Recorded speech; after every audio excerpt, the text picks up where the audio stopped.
इस वीडियो को लाइक करें और ज़्यादा से ज़्यादा शेयर करें ताकि लोगों तक बआसानी हक पहुँच सके। हजरत खाली करना पड़ेगा। स्केप्टिक मुस्लिम को मैं ले रहा हूँ तब तक, और बाकी मुसलमान भाई आप खुद ही लीव कर जाएं। सही नहीं होता रोज रोज एक ही बात को दोहराना। सही बात। जी भाई, स्केप्टिक मुस्लिम। जी भाई, हेलो।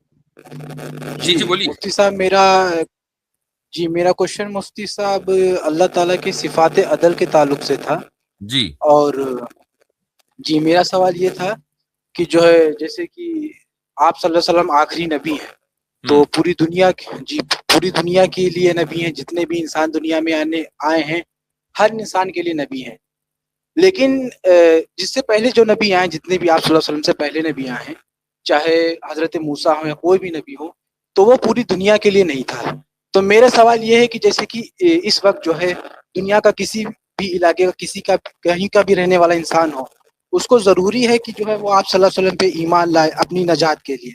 लेकिन जो आप सल्लल्लाहु अलैहि वसल्लम से पहले जो इंसान थे, तो जो नबी आते थे वो एक पार्टिकुलर रीजन और पार्टिकुलर पीपल्स, मतलब कुछ लोगों कुछ खित्ते के लिए आते थे। तो मेरा सवाल ये है कि वो एरिया के जो बाहर के लोग थे, जैसे कि कोई इंसान जर्मन का है, किसी भी एरिया के है, आउट ऑफ द एरिया जहाँ पे नबी आया है, तो मतलब उसकी अकाउंटेबिलिटी का क्या, मतलब उसका अल्लाह ताला ने उसको क्यों दुनिया में भेजा, उसका आने का मकसद क्या है? वो तो ये कह देगा क़यामत में कि जो है अल्लाह ताला आपने जो नबी उस वक्त भेजा था वो हमारे एरिया के लिए नहीं था ना मेरे लिए था, और जो आपने आखिरी नबी भेजा वो बहुत टाइम बाद भेजा है, जब मेरे आने के बाद। तो उसकी मतलब जिंदगी के आने का मकसद क्या है? जैसे कि आप लोग बताते हो कि हिंदू में माइथोलॉजी में जो जितने भी आए हैं जो गॉड और गॉडेसेस, वो जो है हिंदुस्तान में ही आए हैं। तो ऐसे ये भी तो इस्लाम में है कि बनी इसराइल में जो है ज्यादातर नबियां हैं। मतलब जैसे आप सल्लल्लाहु अलैहि वसल्लम आखिरी नबी है हर इंसान के लिए, तो इससे पहले जो जितने नबी थे वो हर इंसान के लिए क्यों नहीं थे? क्योंकि आबादी तो दुनिया अच्छा, की मुझे हर जगह जवाब पे देने फैली दें, है। हो गया आपका सवाल माशाल्लाह। एक ही बात आपने पलट पलट कर कही है। आपके सवाल का खुलासा सिर्फ दो जुमलों में ये है कि आप अलैहिस्सलातु वस्सलाम से पहले जो अंबिया आए हैं वो पूरी इंसानियत के लिए नहीं आए। तो मान लीजिए अगर किसी एक इलाके में कोई नबी आए तो दूसरे इलाके का बंदा तो ये कह देगा कि मेरे पास तो कोई नबी आया ही नहीं, और जो नबी हमारे जमाने में थे वो तमाम इंसानों के लिए नहीं थे। तो इसका जवाब ये है कि आप ये कैसे कह सकते हैं कि उस जमाने में एक इलाके में अगर नबी आ गया तो दूसरे इलाके में उसी दौर में नहीं आया था? क्या कोई इसका सबूत है? सब ठीक है, ये चलो बात मान लेंगे कि उस दूसरा नबी उस वक्त नहीं आया होगा, नहीं, लेकिन दूसरा सवाल ये है नबी कि भी जो उस है वक्त था। दूसरा नबी भी उस वक्त था, यही मैं कहना चाह रहा हूं। मसलन हजरत ठीक है इब्राहिम ठीक है अलैहिस्सलाम मौजूद थे, तो हजरत लूत अलैहिस्सलाम भी मौजूद थे। तो एक ही ठीक है मुफ्ती अलग साहब अलग मान। इलाकों में, अलग अलग इलाकों में एक वक्त में अंबिया होते थे या आगे पीछे होते थे।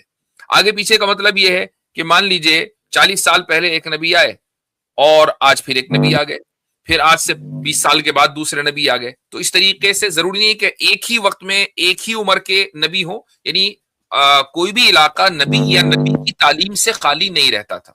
तो अगर एक इलाके में एक नबी आ गए और या उनकी तालीम बाकी रह गई, तो वहां के लोगों की ये जिम्मेदारी थी कि वो उस नबी की तालीम को या उस नबी पर ईमान लाए और उस नबी की तालीम की रोशनी में उस नबी पर ईमान लाए। जी जी, तो ये आपकी बात ठीक है मुफ्ती साहब की जो है एक वक्त में दो नबी थे। तो अगर दो भी नबी थे तब भी जो है ओवरऑल जो वर्ल्ड की पॉपुलेशन है तब भी बहुत से एरिया, जैसे कि मान लिया जाए एक जो नबी आए हैं वो अब इंग्लैंड के लिए आए या एक एरिया के लिए आए, और एक नबी जो है मतलब उधर पाकिस्तान या उस साइड के लिए आए।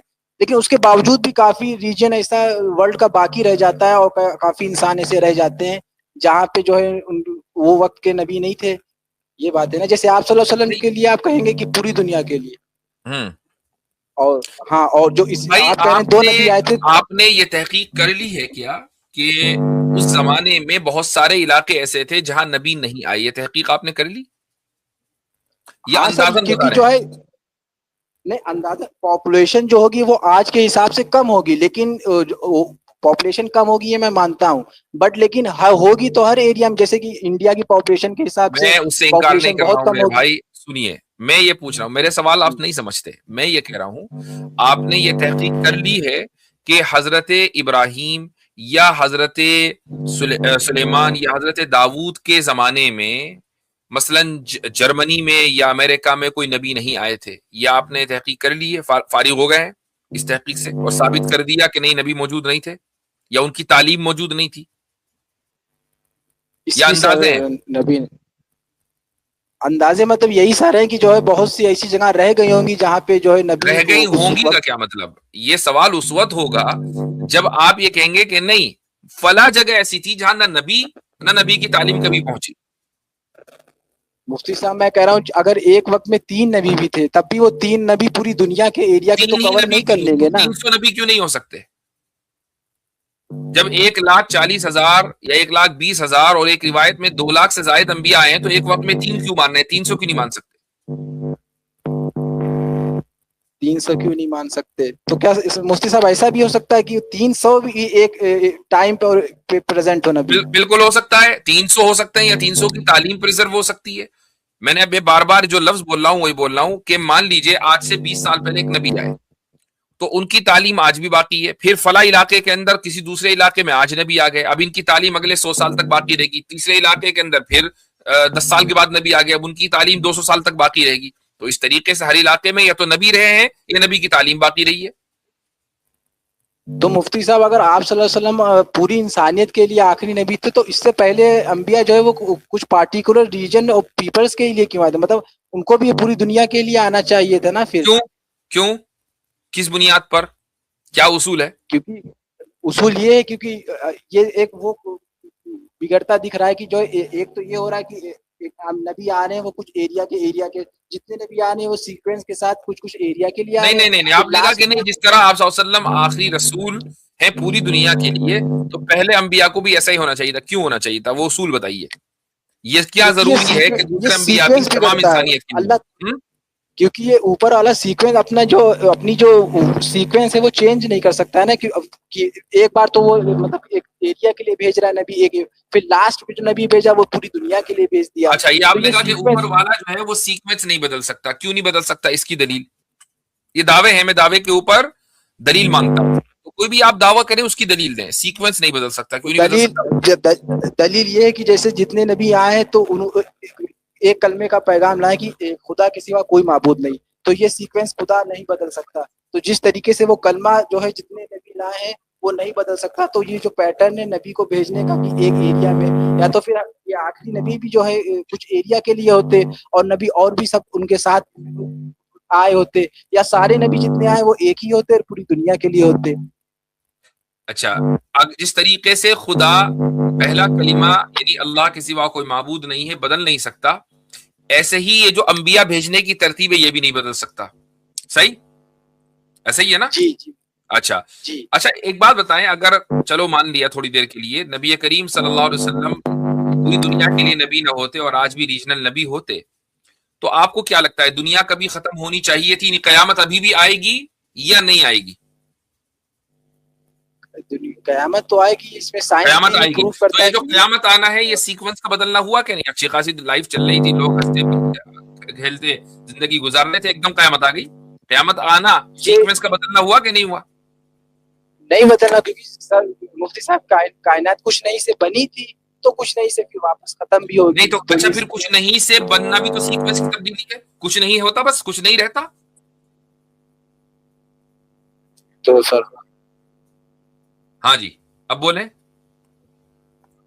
अगर कुछ नहीं से होना, ये तब्दीली आपको लगती है कि नहीं लगती? तब्दीली है दुनिया में, कोई भी आदमी ये नहीं कहेगा कि ये तब्दीली नहीं हुई। और आपके नजदीक खुदा तो तब्दीली करेगा नहीं, तो तब्दीली क्यों की? आवाज नहीं आ रही है। मैं ये कह रहा हूँ साहब, अगर दुनिया ना बनती तो हमें खुदा की पहचान कैसे होती? तो दुनिया बनना जरूरी था। तो इसका मतलब ये है कि आप ये समझते हैं किसी मजबूरी की वजह से अल्लाह ताला ने दुनिया बना दी। हालांकि मजबूरी आपके एतबार से लग रही है, मेरे एतबार से नहीं है। चलो कोई ना कोई वजह आपने दी कि ये तब्दीली इस वजह से हुई, ठीक?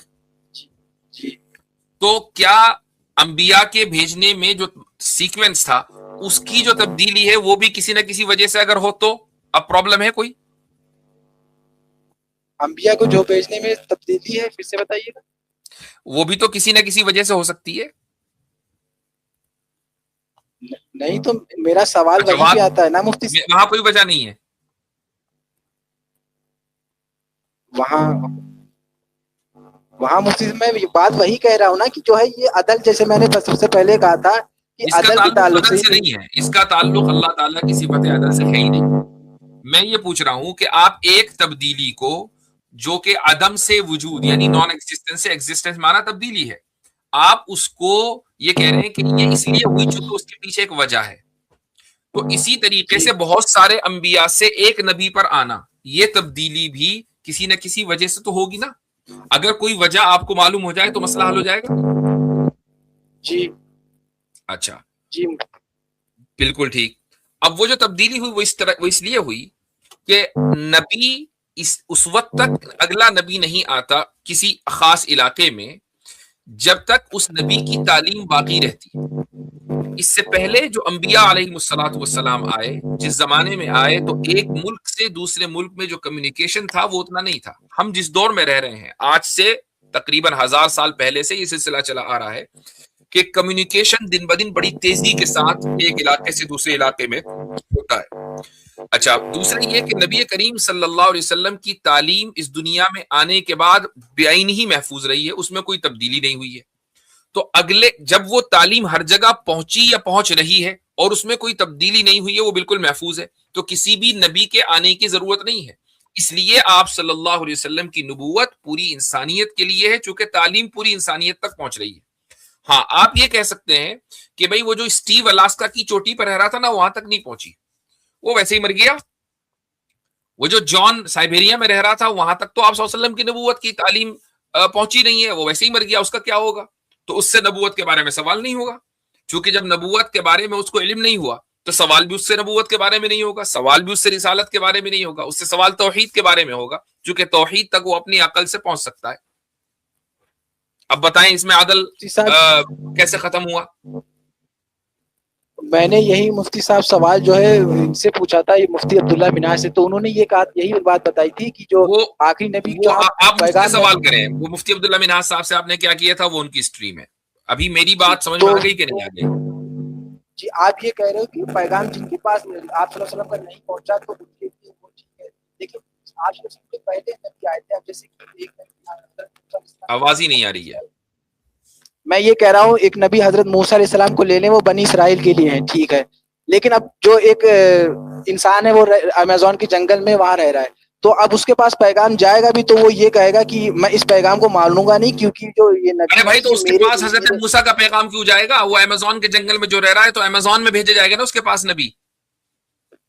तो इसकी दलील क्या कि वहां पे उस वक्त भेजे गए थे नबी अमेज़न के जंगल में? इल्ला खला फीहा नज़ीर, कुरान में है ना, वो इम्मिन उम्मतिन इल्ला खला फीहा नज़ीर, कि हर कौम ऐसी है कि उसमें नज़ीर यानी डराने वाला भेजा गया। और हर वक्त में हर कौम या तो भेजा, या तो वो नबी मौजूद रहा या उसकी तालीम बाकी रही। तालीम बाकी रहना भी, तो आज नबी सल्लल्लाहु अलैहि वसल्लम हमारे दरमियान मौजूद नहीं है, लेकिन तालीम बाकी है, काफी है। असल तालीम है कि नबी की तालीम महफूज तरीके से बाकी रहे। जी, चलें आगे बढ़ें। मुफ्ती साहब, मेरा बस एक छोटा, एक दिन में एक ही सवाल काफी है। If it is not proven it means it doesn't exist. फिलहाल अभी तो, बाद में क्या हो सकता है, तो कुछ भी हो सकता है, लेकिन फिलहाल तो ऐसे ही है। नहीं, लोगों को पता न होना, आपने कहा कि अगर if it is not proven it means it doesn't exist, तो expansion of the universe was not proven, उस वक्त प्रूवन नहीं था, तो क्या आप कह रहे हैं कि इट डिडंट इवन एग्जिस्ट? तो हमारे जो नौजवान हैं वो एक बबल में जी रहे हैं, यानी उनके इर्द गिर्द वेस्टर्न सिविलाइजेशन ने एक बहुत मजबूत बबल बना दिया। आप टीवी उन्हीं का देखते हैं, चाहे वो किसी भी लैंग्वेज में हो। अभी कुछ दिन पहले इस्माइल हनिया की शहादत हुई, तो उनकी शहादत को कुछ लोगों ने फेसबुक के ऊपर सिर्फ रिपोर्ट किया, कहा कि हाँ जी उनको शहीद हो गए। तो फेसबुक ने इस नाम को रिस्ट्रिक्ट कर दिया कि आप जैसे ही कोई पोस्ट लगाएंगे इस नाम के साथ, आपकी पोस्ट को डिलीट कर दिया जाएगा। ये कौन है भाई? श्री राम शेख, ये कौन सा नाम है? इस नाम को हल किया जाए पहले। ये नॉन मुस्लिम ही है, शुरू से ही लगे थे कमेंट में कि मुझे ज्वाइन होना है। अच्छा अच्छा, दीजिए इनको। जी भाई, ये हेलो। तो आपने अजीब नाम रखा है, श्री राम शेख। क्या हाँ हाल जी, चाल है? वो बस ऐसे ही दोनों दोनों का मिला के रख दिया। नहीं, गंगा और जमुना। हाँ। अच्छा। उस टाइप का, हाँ। हम्म। जी, तो बोलिए। आपको आपकी मैं पहली बार जुड़ रहा हूँ, आपको आपका 100th एपिसोड है, इसलिए आपको बहुत-बहुत मुबारकबाद। शुक्रिया।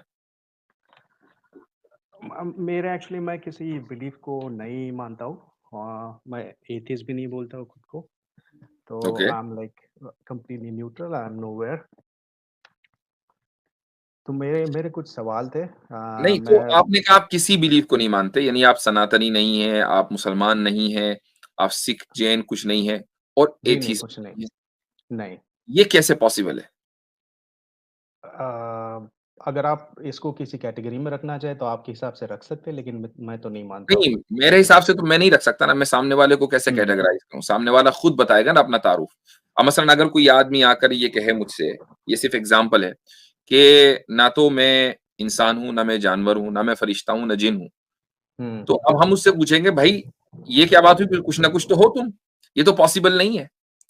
तो आपको ये, यानी ठीक है, आपका कोई बिलीफ सिस्टम नहीं है, तो जिसका कोई बिलीफ सिस्टम नहीं होता, वो या तो अपने आप को एथिस्ट कह लेता है, एग्नोस्टिक कह लेता है, स्केप्टिक कह लेता है, डीइस्ट कह लेता है, बहुत सारी चीज़ें हैं।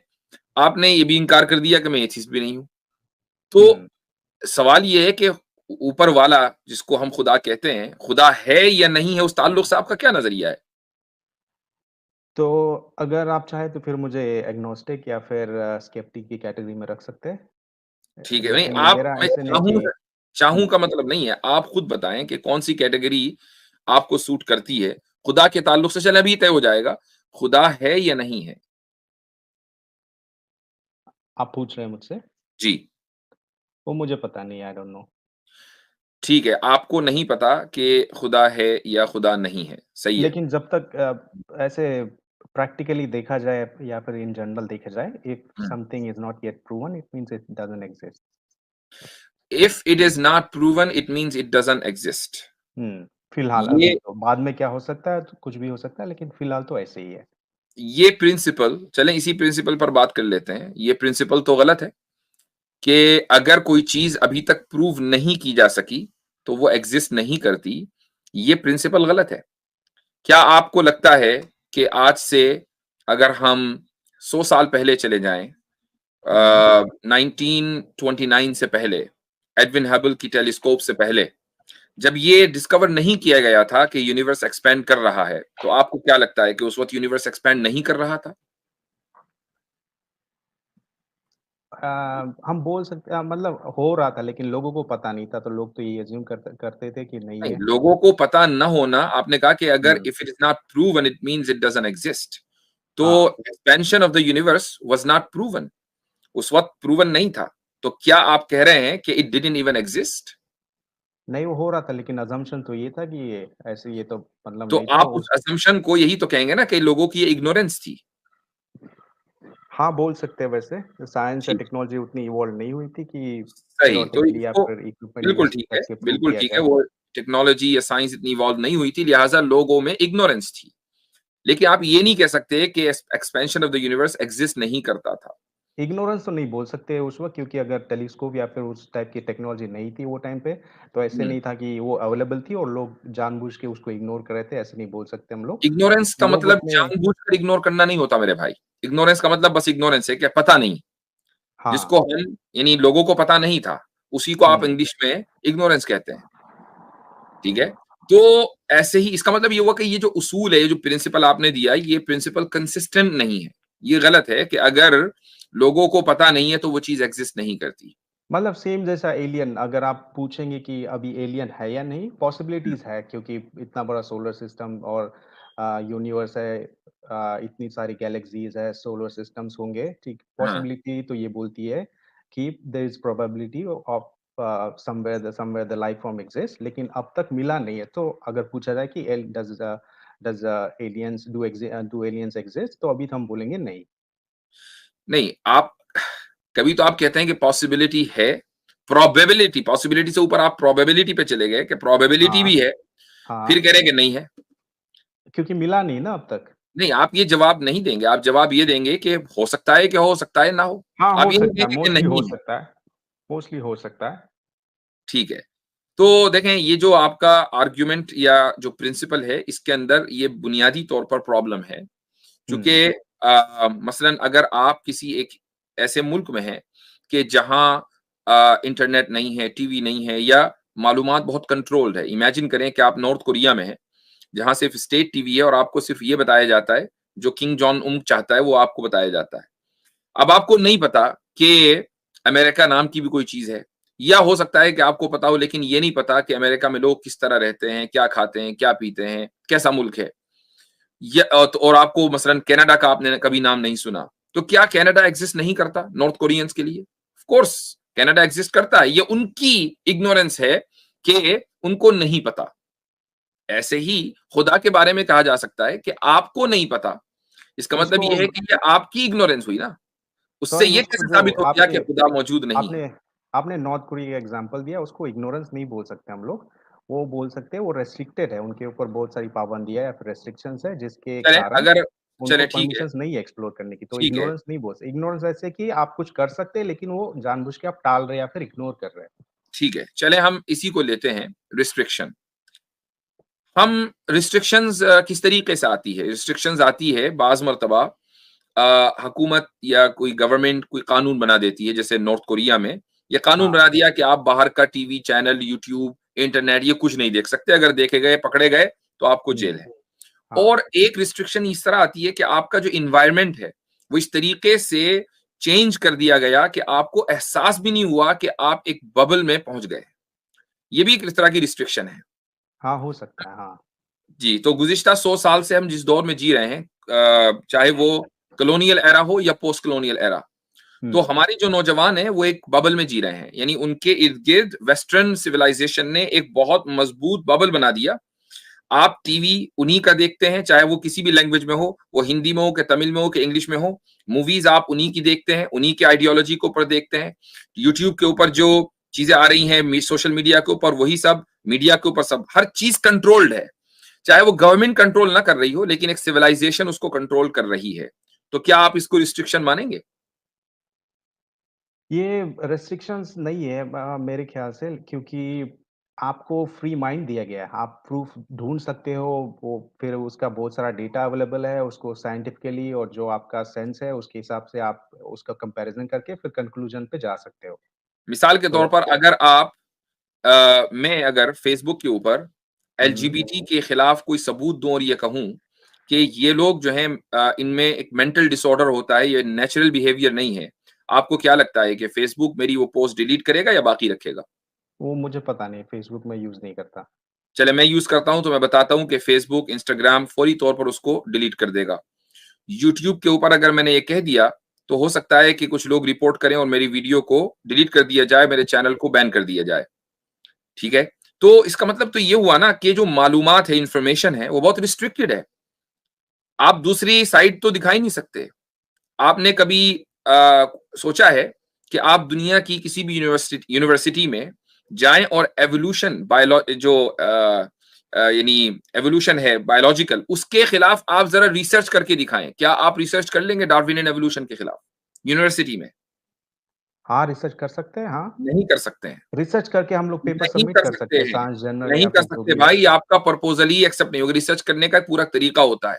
क्योंकि मेरे रिसर्च ख्याल करने से जब ये तो थियरी बहुत पहले मैंने स्कूल में ही पढ़ी थी और मैं मुझे पता है, तो ये बहुत पहले प्रपोज की गई थी और इसके अगेंस्ट बहुत मतलब ऑब्वियसली लोगों ने, जो बड़े-बड़े साइंटिस्ट हैं जो हुँ, उन्हीं डार्विन के साथ जो मतलब सहमत नहीं थे, उन्होंने ट्राई किया होगा कि अभी भी करते होंगे, लेकिन वो नहीं हो पाया अब तक, कोई भी नहीं कर हुँ। सकता कर सका। मैं वही कह रहा हूँ कि आपकी जो मालूमात है वो वही रिस्ट्रिक्टेड इन्फॉर्मेशन है, आपको नहीं पता। जब आप उस रिस्ट्रिक्टेड इन्फॉर्मेशन से निकलेंगे, तो आपको कहीं न कहीं कुछ पीसेस मिल जाएँगे।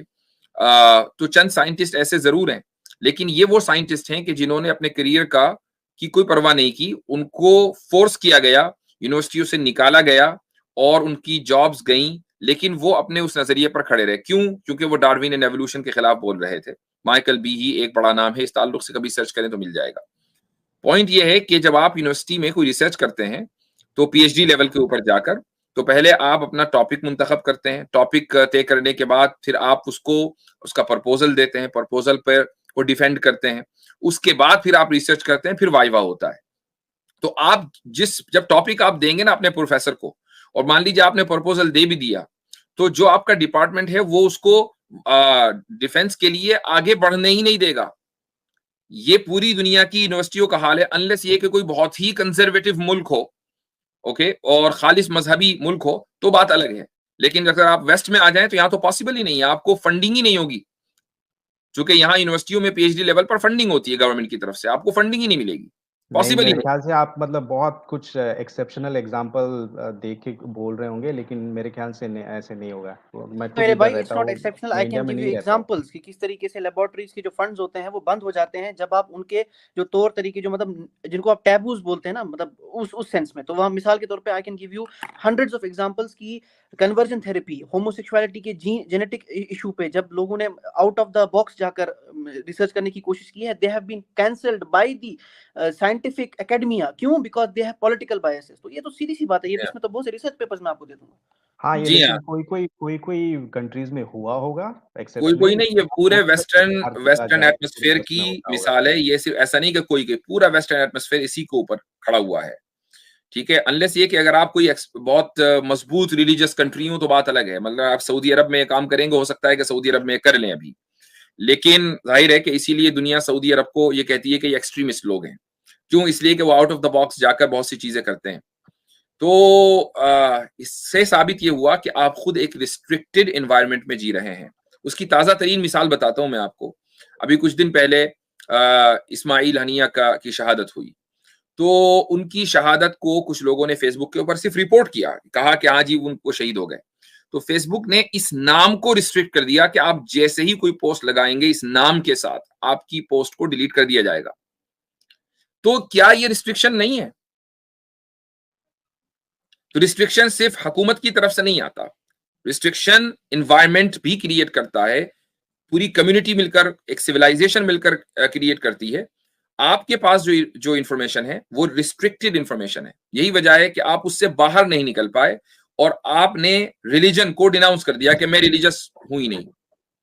क्यों? क्योंकि रिस्ट्रिक्टेड इंफॉर्मेशन थी।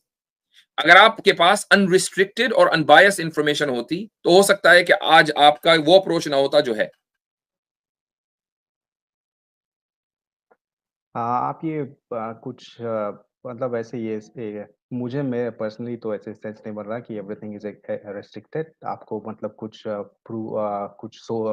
मतलब आंसर्स ढूंढना चाहो तो ढूंढ नहीं सकते, क्योंकि you are restricted by the government या फिर जो भी आपको कंट्रोल करता है, The मीडिया one या who's फिर। controlled does not know that he's controlled. ये तो उसूल है ना। अगर आपकी आंख पर पर्दा डाल दिया गया तो आपको वही दिखेगा ना जो पर्दे पर दिखाया जा रहा है, उसके बाहर तो आप देख ही नहीं सकते ना। तो आप क्या बोल रहे हो, सो पर्दे के आगे कैसे कैसे देखे?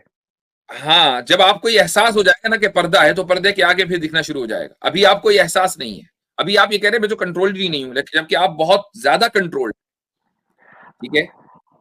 क्यों? आपकी जो सोर्स ऑफ इंफॉर्मेशन है, आपकी जो सोर्स ऑफ नॉलेज है, वो वही है कि जो उस कंट्रोल एनवायरनमेंट ने क्रिएट किया है आपके लिए। ऐसे हो सकता है कि ये this also applies to you also, maybe you are also controlled और brainwash, that's why you believe what you believe. आपको कैसे पता कि सच क्या है फिर?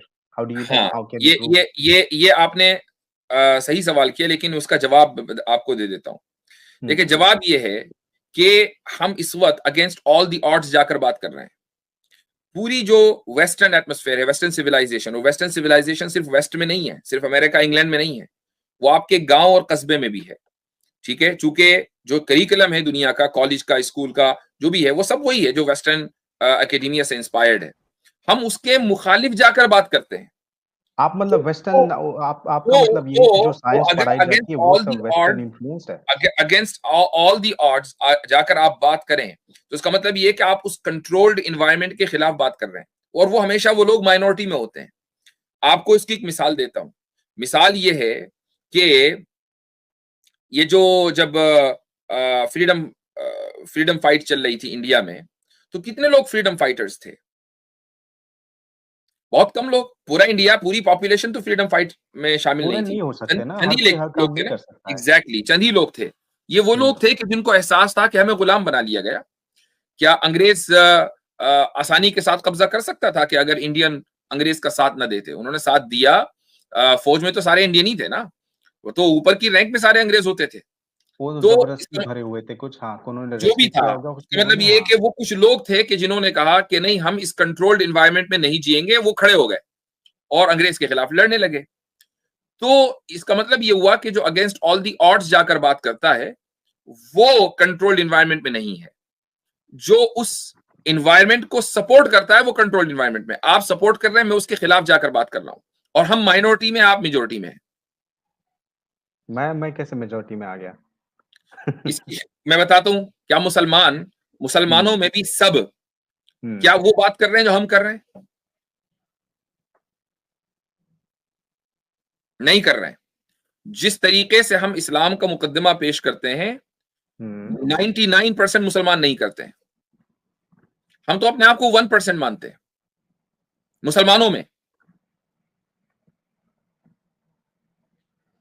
तो मेरे भाई, कहने का मकसद ये है कि आप एक रिस्ट्रिक्टेड एनवायरनमेंट में हैं। बात बहुत दूर चली गई। हाँ, मैं एक्चुअली पूछने के लिए कुछ और आया था, लेकिन आप जी दूसरी तरफ ही ले गए, जो जी कि शायद वो मेरा ये नहीं था। मुझे एक्चुअली पूछना था कि इस्लाम जिस तरह से मैंने जो सारे तो नहीं बोलूंगा, जो मेजर रिलीजन है उनके बारे में पढ़ा था, आउट ऑफ क्यूरियोसिटी, कि कैसे वो एग्जिस्टेंस में आए, उनके पीछे क्या रीजन था, कैसे इवॉल्व हुए। तो मैंने पढ़ा कि इस्लाम जो है वो अराउंड 6th सेंचुरी ऐसे अस्तित्व में आया था, जब बुक मिली थी कुरान प्रॉफेट मोहम्मद को। तो उस टाइप से ऐसे हिस्टोरिकली हम देखते हैं कि 6th सेंचुरी से एग्जिस्टेंस में आता।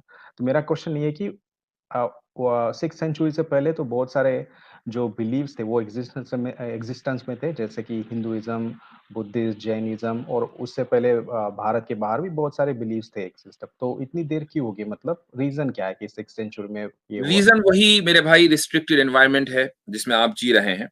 ये तो, लेकिन अगर आप ये ना ऐसे होता, नहीं, ये तो प्रूवेबल नहीं है। आप ऐसे बोल सकते हैं रिस्ट्रिक्टेड वो है तो मैंने ये प्रूव आप। कर दिया। अब आप उसको नहीं, आपने प्रूवेबल प्रूव नहीं माने। किया।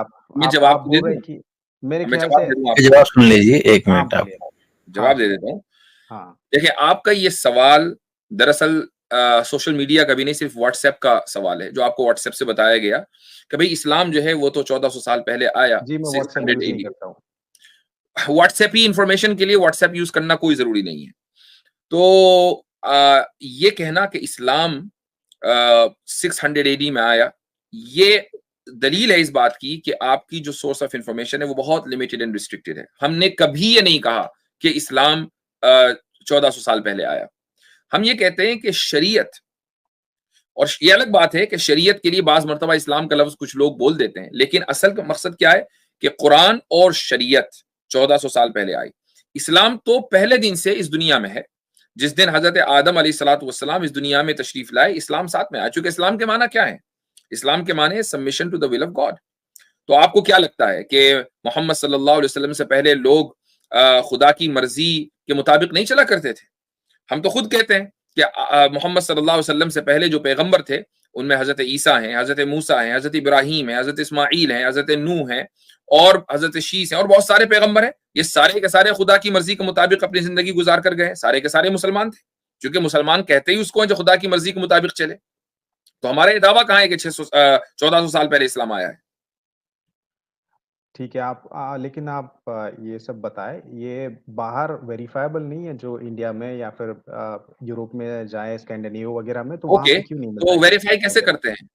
वेरीफाई कुछ प्रूफ मिलना चाहिए कि कैसे? आर्कियोलॉजिकल स्क्रिप्चर्स या फिर जो भी आर्कियोलॉजिकल, हो। ओके। आर्कियोलॉजिकल प्रूफ मिलना चाहिए। अगर आर्कियोलॉजिकल प्रूफ ना ये सब मिले तो तो आप मोस्टली उसको मिडिल वेरीफाई ईस्ट नहीं। और अराउंड में ही मिलता है। इंडिया में वगैरह खोदे तो बुद्धिज्म या जैनिज्म के मिलते हैं। यानी खुदाई से कोई चीज मिलेगी तो आप वेरीफाई करेंगे, बगैर खुदाई के आप वेरीफाई नहीं करेंगे। कैसे कर सकते सबमिशन, हैं? फिर तो बिलीव करने के ठीक लिए है, कुछ भी कर सकते हैं। Submission to the will of God को खुदाई से साबित करे जरा। क्यों, मतलब है, मैं तो बोलूंगा कि सबमिशन ऑफ विल क्या कुछ एलियन की कर लीजिए, मैं बोलता हूँ, इसलिए बिलीव कर लीजिए। नहीं आप नहीं, जब डू आप यू करोगे इवन तब गेट इट? दिखेगा आपको। Submission to the will of God को खुदाई से कैसे साबित करेंगे? लेकिन हम कैसे समझिए, मैं न्यूट्रल हूँ, ठीक है, मैं अगर आप बोलेंगे कि ये नहीं, belief है, मैं न्यूट्रलिटी तो मेरे भाई typical हूँ। पॉसिबल ही नहीं है ना दुनिया में, कोई भी आदमी न्यूट्रल हो ही नहीं सकता।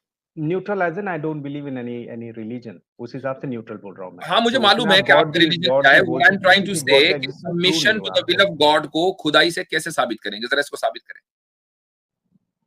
फिर हम लोग तो कुछ भी बोल सकते हैं कि हाँ, यहाँ पे नहीं नहीं, ठीक 200 है, मैं साल मैं पहले ये नहीं कह एलियंस रहा हूँ आए कुछ थे, भी बोल आप प्रूव सकते नहीं हैं, कर ऑफ कोर्स सकते, आप हाँ, कुछ भी बोल सकते मान हैं। व्हाट लो। I am trying to ask you this simple question, आपने कहा कि आर्कियोलॉजिकल होना चाहिए।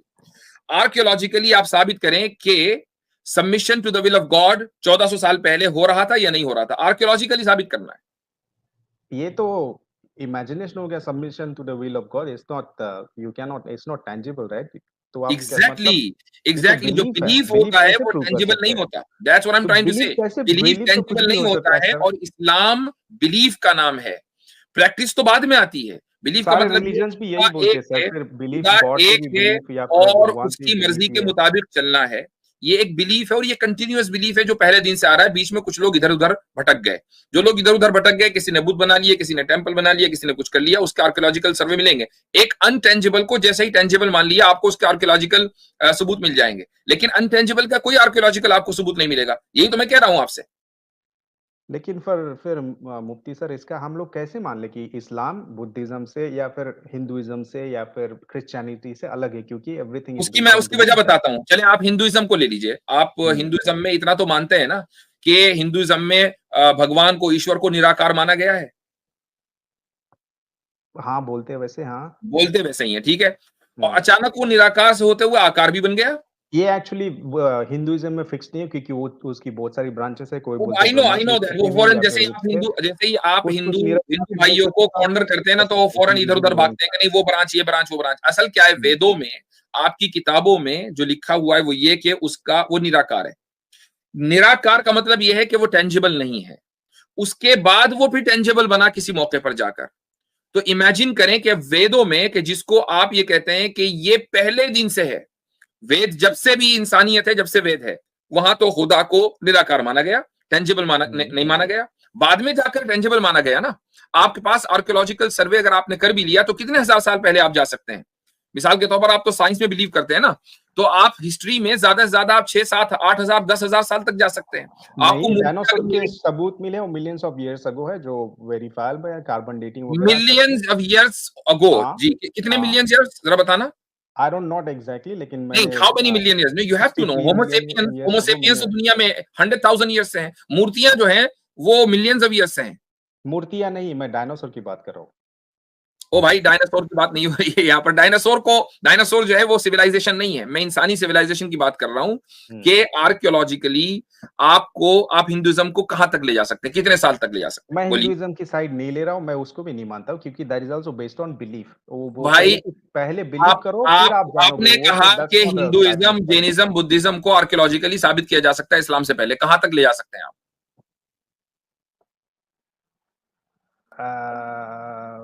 पता नहीं, शायद बुद्धिज्म अराउंड दो जब बुद्ध आए थे, अराउंड 6 BC, और हिंदुइज्म उसके बाद शायद 500 AD वगैरह। आपको कुछ नहीं पता, आपको वो भी नहीं पता जिसको डिफेंड करने के लिए आप आए हैं। हम मैं डिफेंड करने नहीं को, आया हूँ, मैं वही बता हिंदुइज्म रहा की हूँ कि साइड नहीं ले रहा हिस्ट्री हूँ। में आप मैं ये ज्यादा बोल से रहा हूँ ज्यादा जो नॉन हिस्ट्री है 10,000 साल तक। सुने सॉरी, मैं ये बोल रहा हूँ कि अगर सुन आप ले बोल सुन रहे ले हैं कि अगर बिलीफ, अगर आप बेस ले रहे हैं कि you believe first then you will know, तो मैं बोल रहा हूँ कि जो अदर रिलीजन्स है, they also say the same thing, that you need to believe first then you will know. No, I am not saying you need to believe first, ये मैंने कभी नहीं कहा। मैंने कहा कि you need to come out of that restricted environment and you have to open your eyes, then you will believe in it. मैं वो करने के लिए तैयार हूँ, लेकिन वेयर टू स्टार्ट? आप हाँ, बोलेंगे वेयर कि टू बिलीफ से स्टार्ट, स्टार्ट ये करें। बात सही है, ये बात सही है। पहला जो पॉइंट है ना जहां से आपको स्टार्ट करना है वो ये है कि आप रिलीजन के बारे में स्केप्टिकल होने के बजाय साइंस के बारे में स्केप्टिकल हो जाइए। पहला पॉइंट यहां से शुरुआत कर लें। Are you ready for that? Science की बुनियादी स्केप्टिसिज्म है। साइंस इस तो क्वेश्चन से स्टार्ट करता है, गिव अस आप आंसर्स, साइंस व्हाई, के बारे हाउ में एंड वेयर। स्केप्टिकल हैं क्या नहीं? मैं साइंटिस्ट नहीं हूँ, लेकिन जो साइंस है, मैंने ये नहीं कहा जो साइंटिस्ट है कि साइंटिस्ट नहीं, लोग हैं, दे आर मेरे अल्फाज पे गौर स्केप्टिकल कीजिए। About everything. क्या वो लोग आप, नहीं बोलते first believe and then something will be proven. हम भी नहीं वो बोलते, पहले हम भी नहीं बोलते हैं, तो आप हमें मिसरिप्रेजेंट ना करें। मैं ये कह रहा हूं कि साइंस के बारे में आप स्केप्टिकल हैं। हाँ आंसर मिले जो लॉजिकल लगे, जो वेरीफाइबल है, देन एवरीथिंग इज बिलीवेबल और डिस्प्रूवेबल। ठीक है, आप डार्विनियन एवोल्यूशन के ताल्लुक से स्केप्टिकल हैं? जहां तक एविडेंस मिला है, लेकिन कुछ हो तो कुछ भी सकता है, लेकिन नहीं हो तो कुछ भी सकता है, वह बताए। अभी तक स्केप्टिकल हैं? डॉकिंस की किताब में लिखा है कि अब तक तो ऐसे है, लेकिन डॉकिंस कुछ की भी हो किताब में सकता है। ठीक है, डॉकिंस ने चूंकि कह दिया, यानी आप ये कह रहे हैं अभी तक एविडेंस की बुनियाद पर मैं स्केप्टिकल नहीं हूं, आगे स्केप्टिकल बन सकता हूं, राइट? हाँ, लेकिन बात ऐसी है आप कि स्केप्टिकल नहीं है मेरे भाई, आप स्केप्टिकल नहीं है। मैं स्केप्टिकल हूँ, लेकिन अगर नहीं है। जितना आपको क्या बड़ा पता कि जो सबूत मिले वो सही भी मिले कि नहीं मिले? नहीं पता आपको। आपको क्या पता कि किसी साइंटिस्ट ने अगर बोला तो सही बोला, हो सकता है झूठ बोल रहा हो। डॉकिंस के वेरीफाई कर सकते हैं झूठ बोलता है। हम लोग वेरीफाई कर सकते हैं, या फिर उसके पीछे नहीं कर सकते क्योंकि आप साइंटिस्ट नहीं है, you can not do it. अस्सलाम वालेकुम हज़रत, क्या हाल है, खैरियत से? अल्हम्दुलिल्लाह। अच्छा श्री राम भाई जी, हज़रत कुछ ऐड करना चाहते? श्री राम भाई, आपने कहा कि डॉकिंस की किताब में लिखा हुआ है इवोल्यूशन प्रूवन थ्योरी है, कहाँ लिखा हुआ है, आप मुझे बता सकते हैं? प्रूवन थ्योरी नहीं, मैं बोल रहा था कि उन्होंने लिखा है कि इट कैन बी डिसप्रूवन, लेकिन उस इट कैन बी टाइप का डिसप्रूवन सबूत मिलना चाहिए। हाँ, तो देखें तो अब आपने मिला है। अब आपने देखा, आपने क्या किया कि आपकी जो सोर्स ऑफ इंफॉर्मेशन है ना वो रिचर्ड डॉकिंस है। मैंने इसीलिए कहा था कि आप एक रिस्ट्रिक्टेड एनवायरनमेंट में जी रहे हैं। नहीं, वो सिर्फ नहीं है, मैं उनका सिर्फ एक कोट बताऊं, ऐसे नहीं कि जैसे मैं जैसे follow मैं करता हूं। साबित करता हूं कि नहीं सिर्फ वो नहीं है, तो और क्या है? अच्छा, बाकी सब मजेदार कुछ जो बात ये पढ़ते है हैं हम लोग, हजरत जो कि कुछ रिचर्ड पढ़ा है डॉकिंस स्कूल में, हिमसेल्फ कॉलेज इज नॉट में। अ साइंटिस्ट बट जी। साइंस जर्नलिस्ट है। वो बंदा साइंटिस्ट भी नहीं है। मैं नहीं साइंटिस्ट बोल नहीं। रहा हूँ कि वो साइंटिस्ट है, मैं नहीं बोल रहा हूँ साइंटिस्ट है। भाई आप इतनी देर से साइंटिस्ट के तो रेफरेंसेस दे रहे हैं, फिर आपने रिचर्ड डॉकिंस को कोड क्यों किया अगर वो साइंटिस्ट नहीं है? तो why are you coding a non scientist that makes person sense, वो टू सेंसिबल प्रूव है। Your point? वो किसी की साइड नहीं ले रहे कि ये करो वो करो, इट्स ऑल वो तो साइड ले रहे हैं, वो तो एथीस्ट, वो तो डिक्लेयर्ड एथीस्ट है, हमेशा रिलीजन के खिलाफ बोलता है, उसने साइड ले ली। लेकिन ऐसे अगर आप जिसकी सुनते हो, कैसे? You don't have to take everything as a how do you know it makes sense? आपने कहा ये that makes sense, how do you know it उन्होंने, मेकिंग सेंस? क्योंकि मुझे दिमाग है, मुझ में समझने या फिर तोलने की उसमें शक्ति है, मैं कर सकता हूँ वो वो लॉजिकली। दिमाग तो बहुत सारे लोगों के पास है, खाली आप यूनिक इंसान तो नहीं है। Too many others it doesn't make any sense. तो फिर वो उनकी सोच है, फिर मैं कैसे बोल सकता कि ऐसे सोच? हम ये भी तो कह सकते हैं कि वो आपकी सोच है। जब हम ये कहते हैं कि वो आपकी रिस्ट्रिक्टेड सोच है तो आपको बुरा लग जाता है कि नहीं ये तो रिस्ट्रिक्टेड नहीं है। मुझे बुरा नहीं लग रहा है, मतलब ऐसे ये नहीं हो रहा है कि ठीक है रेस्ट्रिक्टिव सोच के, मुझे समझ में आ रहा है कि कैसे रेस्ट्रिक्टिव। तो आप बोल रहे हैं कि जो कुछ बिलीव वगैरह है, everything is influenced by science. अच्छा चलिए एक बात बताएं कि आपने एंटी एवोल्यूशन पर कितना लिटरेचर पढ़ा है? एंटी एवोल्यूशन पे नहीं पढ़ा है मैंने, ज्यादा कुछ नहीं पढ़ा ना, तो आपने एक ही साइड, मेरे ख्याल से सारे जो आपने सिक्के का एक ही रुख देखा है मेरे भाई, सिक्के का एक ही रुख, और फिर कह रहे हो कि मैं तो रिस्ट्रिक्टेड नहीं हूं। हमने तो दोनों रुख देखे, हमने दोनों पढ़ा है, हमने इधर भी पढ़ा उधर भी पढ़ा। मैंने डिटेल हमने रिलीजन के हक में भी दलीलें पढ़ी हैं और रिलीजन के खिलाफ भी दलीलें पढ़ी हैं, दोनों पढ़ी हैं। तो हम भी रिस्ट्रिक्टेड नहीं हो सकते। आपने सिर्फ एक साइड देखी है और आप ये कह रहे हैं कि आप रिस्ट्रिक्टेड नहीं है।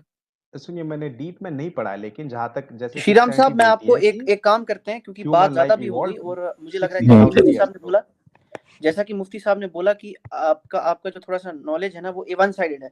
So let me give you a task, I would say, अगर आप बुरा ना माने तो। आपके पास एक नेट पे आप सर्च करेंगे science and homosexuality political bias in modern academia by लाइसों वीजी। ये एक आर्टिकल है, Russian journal of education and psychology में ये पब्लिश किया गया था 2019 में।